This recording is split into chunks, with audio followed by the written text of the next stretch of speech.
Hello and welcome to this new video on how to upload file to Dropbox from desktop. So if you're new here, subscribe and press the notification bell icon so you don't miss any upcoming further videos. Now let's get started. So firstly, you need to open your Dropbox homepage, and when you're inside this interface, you just need to look on the middle of the screen. There will be an upload button. So you just have to click on it and two different options will appear right in front of you. There, files and folder. You just have to click on the files and you will be able to access the storage of your PC. Now you just have to look on the file explorer and choose the desktop, and when you're inside the desktop section, you just have to choose the file that you want to upload and just click on that open button and your upload procedure will begin.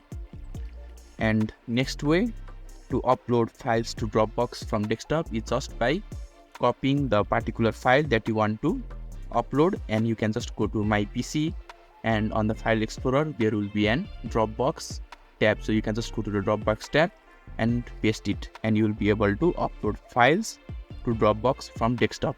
So these are the two ways for you to upload files to Dropbox from desktop. So if this video is helpful to you, don't forget to leave a like button. Thank you.